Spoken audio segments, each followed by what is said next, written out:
మా latest videos కోసం మా ఈ తెలుగు న్యూస్ ఛానల్ సబ్స్క్రైబ్ చేసి గంట సింబల్ యాక్టివేట్ చేసుకోండి. హిందూ ధర్మ సాంప్రదాయాన్ని పాటించే ప్రతి ఒక్కరి ఇంట్లో తులసి చెట్టును మనం చూస్తూనే ఉంటాము. చాలామంది తులసి వద్ద ఉదయం సాయంత్రం దీపారాధన చేస్తారు, పూజలు కూడా చేస్తారు. హిందువులు తులసి మొక్కను పవిత్రంగా పూజిస్తారు. తులసి ఆకులను పూజలకు ఔషధాల్లోనూ ఉపయోగిస్తూ ఉంటారు. భారతీయుల జీవన విధానంలో అనాదిగా తులసి మొక్క భాగమైపోయింది. హిందువులు తులసి మొక్కను భక్తి శ్రద్ధలతో పూజిస్తారు. పూజల కోసమే కాకుండా ఆరోగ్యపరంగానూ తులసి ఆకులను వివిధ ఔషధాల్లో ఉపయోగిస్తారు.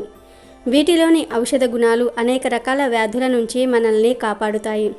చాలామంది ఇళ్లల్లో తులసి మొక్కకు తులసి కోటను నిర్మించి నిత్యం పూజలు చేస్తూ ఉంటారు. అలాంటి తులసి మొక్క ఆకులను ఎప్పుడు పడితే అప్పుడు తెంపకూడదని పండితులు అంటూ ఉన్నారు. తులసి ఆకులను ఎప్పుడంటే అప్పుడు తెంపటం పాపం చేయటంతో సమానం. తులసి ఆకులను ఏకాదశి రోజు రాత్రి సమయంలో ఆదివారాలు తెంపకూడదు. అలాగే గ్రహణ సమయాలలో కూడా ఈ ఆకులను తెంపటం అరిష్టం. మన పెరట్లో కొలువై ఉన్న తులసి మొక్కకు ప్రతినిత్యం మహిళలు పూజలు చేయటం వలన ఎంతో శుభదాయకం చేకూరుతుంది. తులసి మాతను భక్తి శ్రద్ధలతో కొలిచిన వారికి పెళ్లి కాని వధువులకు వివాహం జరుగుతుంది. స్త్రీ సౌభాగ్యానికి ఎనలేని సిరి సంపదలు సంప్రాప్తిస్తాయి. తమ కోరికలు నెరవేరుతాయి అనే నమ్మకం కనుకనే మహిళలకు సౌభాగ్య తులసి పూజ అని విశ్వసిస్తూ ఉంటారు. ముఖ్యంగా కార్తీక మాసంలో తులసి పూజను తప్పక చేస్తూ ఉంటారు. తులసి దళం అంటే శ్రీకృష్ణుడికి ఎంతో ఇష్టం. తిరుమల శ్రీవారిని ప్రతినిత్యం తులసి దళాలతో పూజిస్తారు. మహిళలకు తులసి పూజ అంటే చాలా మక్కువ. అయితే తులసి మొక్క దగ్గర పొరపాటున కూడా 3 మహిళలు పూజ చేయకూడదని పండితులు అంటూ ఉన్నారు. మరి ఎలాంటి మహిళలు తులసి పూజ చేయకూడదో ఇప్పుడు మనం ఈ వీడియోలో తెలుసుకుందాము. ఫ్రెండ్స్, ఫస్ట్ అయితే ఈ వీడియోకి ఒక లైక్ కొట్టి మా ఛానల్ని సబ్స్క్రైబ్ చేసుకొని మాకు సపోర్ట్ చేయడం మర్చిపోవద్దు. తులసి మొక్క ఉన్న చోట లక్ష్మీదేవి నివాసం ఉంటుందని శాస్త్రాలలో చెప్పబడింది. ఇందులో 2 జాతులు ఉంటాయి. ముదురు రంగులో ఉండే జాతిని కృష్ణ తులసి అని, కొంచెం లేత రంగులో ఉండే దానిని రామ తులసి అని అంటూ ఉంటారు. తులసి మొక్క కేవలం దేవతలకు ప్రతిరూపం మాత్రమే కాదు, ఇందులో ఎన్నో ఔషధ గుణాలు కూడా ఉన్నాయి. 24 గంటలు ఆక్సిజన్ తీసుకొని తిరిగి ఆక్సిజన్ని వదిలే మొక్క తులసి మొక్క మాత్రమే. అయితే ముఖ్యంగా 3 స్త్రీలు తులసి పూజ చేయకూడదని పెద్దలు అంటూ ఉన్నారు. ఆ 3 స్త్రీలు ఎవరంటే, మొదటగా ఋతుక్రమంలో ఉన్న మహిళలు 5 రోజుల వరకు తులసిని తాకకూడదు. ఆ ఇంట్లోని వారు కూడా తాకకూడదు. రెండవది, వ్యసనాలకు బానిస అయినటువంటి మహిళలు పవిత్రమైన తులసి అమ్మవారికి పూజ చేయకూడదు. అన్య మతస్థులను పెళ్లి చేసుకున్న స్త్రీలు కూడా తులసి పూజ చేయకూడదని పండితులు చెప్తూ ఉన్నారు. తులసి మొక్క పవిత్రమైనది మాత్రమే కాదు, ఆరోగ్యానికి కూడా చాలా మంచిది కనుక ప్రతి ఒక్కరూ కూడా ఇంట్లో తులసిని పెంచి 2 సంధ్యల్లో దీపారాధన చేయండి. దీని వలన మీకు లక్ష్మీ కటాక్షం కలుగుతుంది. హిందూ సాంప్రదాయం ప్రకారం తులసి మొక్కను పూజించటం మన ఆనవాయితీ. తులసి మొక్కను అమ్మవారికి విశ్వసిస్తూ ఉంటారు. పూర్వం నుంచి ఈ మొక్కను ఇంట్లో నాటి రోజు పూజిస్తూ ఉంటాం. తులసి మొక్కను తులసిదేవి అని, లక్ష్మీదేవి అని కీర్తిస్తూ ఉంటాం.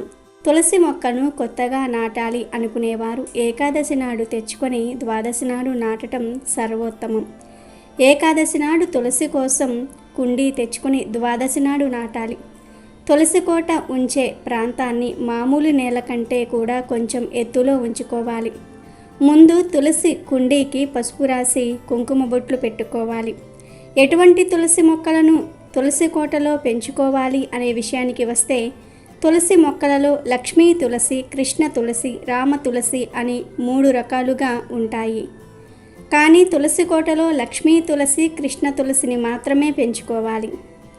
లక్ష్మీ తులసి అంటే కాడ పచ్చగా ఉంటుంది. కాడ నీలం వర్ణంలో ఉండే దానిని కృష్ణ తులసి అంటారు. తులసి కోటను పసుపు కుంకుమలతో అలంకరించుకున్న తర్వాత దానిలో కొత్త మట్టిని వేయాలి. ఎరువులు వేయకూడదు. కేవలం గోవు పేడను మాత్రమే వేసి మట్టిని తయారు చేసి కుండీల్లో వేసుకోవాలి. ఆ మట్టిలో ఒక కృష్ణ తులసిని, లక్ష్మీ తులసిని లక్ష్మీనారాయణులుగా భావించి కుండీలో పెట్టుకోవాలి.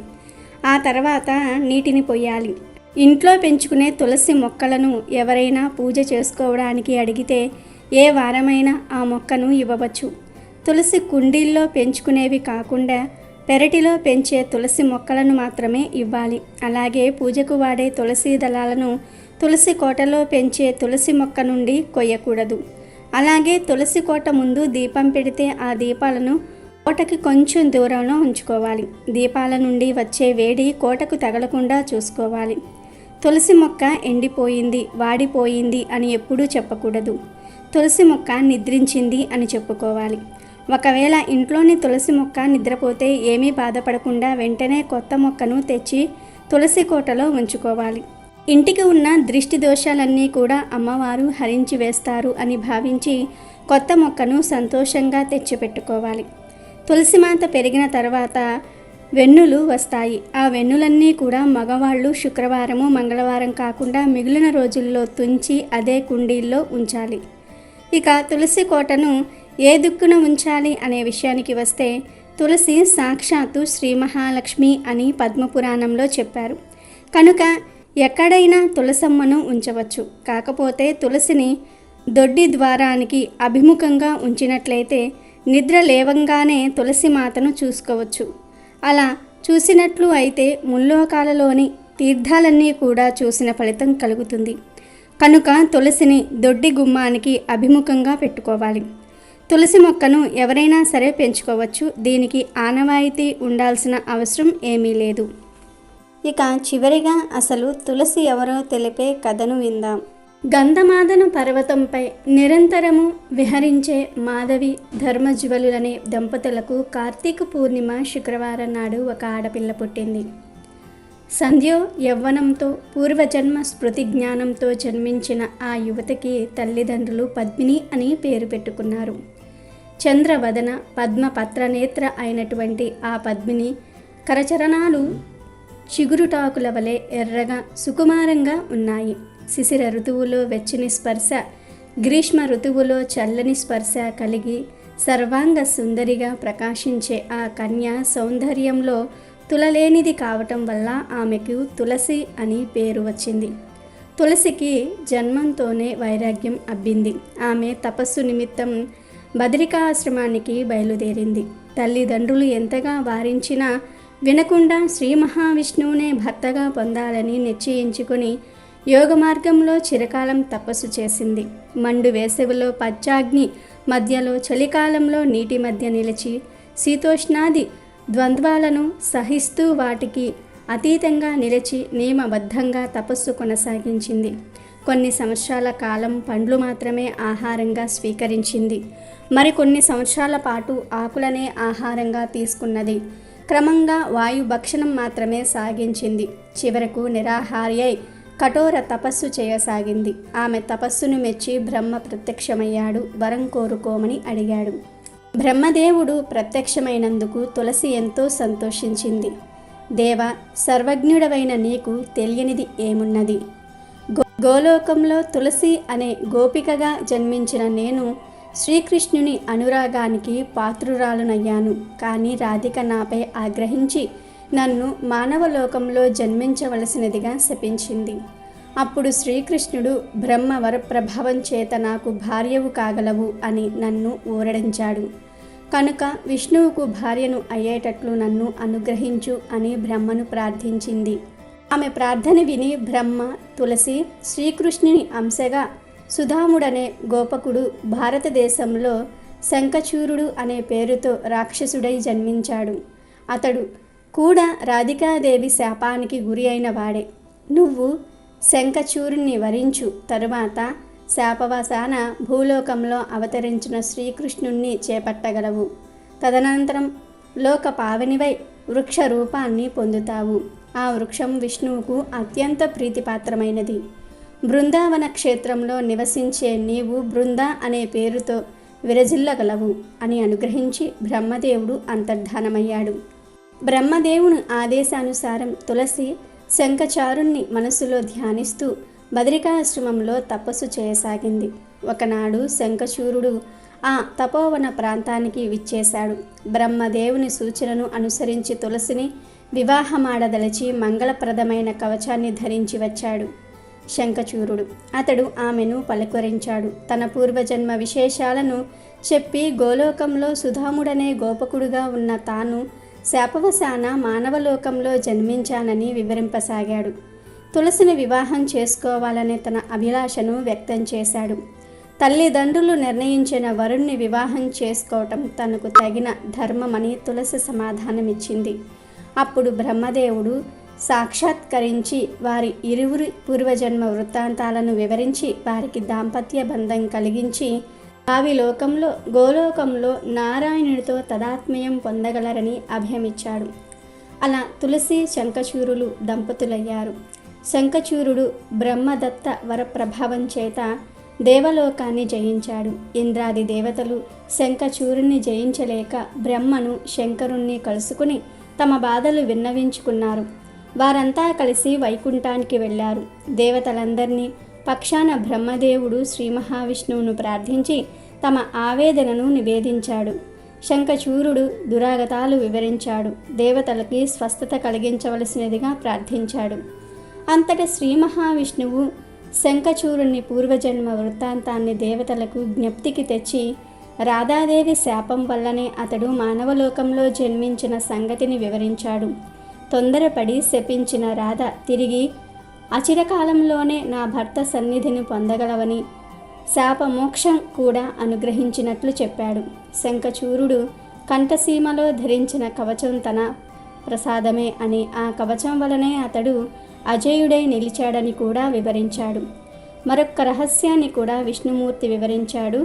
శంఖచూరుని భార్య తులసి మహాపతివ్రత అని, ఆమె సతీత్వానికి భంగం కలిగిస్తే కానీ శంఖచూరుడు మరణించడనే సంగతి చెప్పి తాను బ్రాహ్మణ వేషంలో వెళ్ళి తులసీదేవి సతీత్వాన్ని భంగపరుస్తున్నానని, అదే సమయంలో పరమేశ్వరుడు యుద్ధంలో శంఖచూరుణ్ణి సంహరించగలడని చెప్పాడు. ఇంతలో శ్రీ మహావిష్ణువు బ్రాహ్మణ వేషధారి అయి శంఖచూరుణ్ణి సమీపించి అతని కవచాన్ని యాచించి దానంగా స్వీకరించాడు. ఆ కవచాన్ని ధరించి శంఖచూరుని రూపంలో తులసి వద్దకు వెళ్ళాడు శ్రీ మహావిష్ణువు. యుద్ధంలో విజయం సాధించి తన భర్త తిరిగి వచ్చాడని భావించిన తులసి అతనికి అన్ని సపర్యలు చేసింది. బ్రహ్మదేవుని మధ్య వర్తిత్వంలో సంధి కుదిరిందని, దేవతల రాజ్యాలను వారికి తిరిగి ఇచ్చి వేశారని, యుద్ధం ముగిసిందని చెప్పాడు శంఖచూరుని వేషంలో ఉన్న విష్ణువు. అతడు కోరగా తులసి ఏకాంత సుఖాన్ని అందించడానికి సిద్ధపడింది. అయితే అతని స్వభావంలోని స్వల్ప భేదాన్ని తులసి గమనించింది. నీవు నా భర్తవు కావు, ఎవరో మాయావివి, నిజం చెప్పు అని నిలదీసింది. విష్ణుమూర్తి నిజరూపంలో సాక్షాత్కరించాడు. శ్రీహరిని చూసి తులసి క్షణంలో మూర్ఛిల్లి కొంతసేపటికి తేరుకుని, ధర్మాన్ని భంగపరిచి నా భర్తను సంహరించావు. రాతి గుండెగల నీవు పాషాణ రూపుడవై పొమ్మని విష్ణువును శపించింది. అంతటా విష్ణువు తులసి శంఖచూరుల పూర్వ వృత్తాంతాలను, శాప విషయాలను తులసికి గుర్తు చేశాడు. యుద్ధంలో పరమశివుని చేత మరణించిన నీ భర్త శాప విముక్తిని పొంది తిరిగి గోలోకంలో చేరుకున్నాడు. నీవు కూడా ఈ దేహాన్ని విడిచి గండకి అనే నదివై ప్రవహించు. నీ శాప ఫలితంగా నేను గండకి శిలనై ఆ నదీ తీరంలోనే నిలిచి ఉంటాను. నీవు ఈ శరీరాన్ని వదిలి దివ్య రూపాన్ని ధరించి నాలో ఐక్యం కాగలవు. నీ కేశములన్నీ కూడా తులసి వృక్షంగా రూపాంతరం చెంది దేవతా పూజల్లో అగ్రస్థానం వహిస్తాయి. తులసీ దళం హరిహరాదులకు ప్రీతిపాత్రం అవుతుంది. సర్వపాప పరిహారమై పేరు పొందుతుంది. దేవతల చేత పూజింపబడుతూ ఉంటుంది. తులసి వృక్షం ఉన్న చోట నిత్యము నేను నివసిస్తాను. తులసీ దళంతో నన్ను అభిషేకించిన వారు సహస్ర ఘంటాభిషేక ఫలాన్ని పొందగలరు. అవసాన దశలో తులసి తీర్థం సేవించిన వారికి పునర్జన్మ ఉండదు. వారు పాప విముక్తులై నా లోకాన్ని పొందుతారు. నిత్యము తులసి తీర్థాన్ని సేవించేవారు అశ్వమేధయాగ ఫలాన్ని పొందగలరు. రాత్రి వేళల్లోనూ, ఏకాదశి, పూర్ణిమ, అమావాస్య తిథులలోనూ, శుక్రవారం నాడు తులసీ దళాలను కోసేవారు నా శిరస్సును త్రుంచినంత పాపఫలాన్ని అనుభవించక తప్పదు. అద్వితీయము, అనంతము అయిన పవిత్రతను, శక్తిని నీకు అనుగ్రహిస్తున్నాను అని చెప్పి శ్రీ మహావిష్ణువు అంతర్ధానమయ్యాడు. తులసి తన శరీరాన్ని విడిచి గండకీ నది రూపంలో ప్రవహిస్తూ ఉండగా ఆమె కేశ సముదాయం తులసి వృక్షమే బృందావనంలో సర్వదేవతలకు పూజనీయమైంది. అమెజాన్లో బెస్ట్ డిస్కౌంట్స్ కోసం వీడియో డిస్క్రిప్షన్లో లింకు ఉంది, చూడండి. అలాగే మా టెలిగ్రామ్ ఛానల్ సబ్స్క్రైబ్ చేసుకోండి.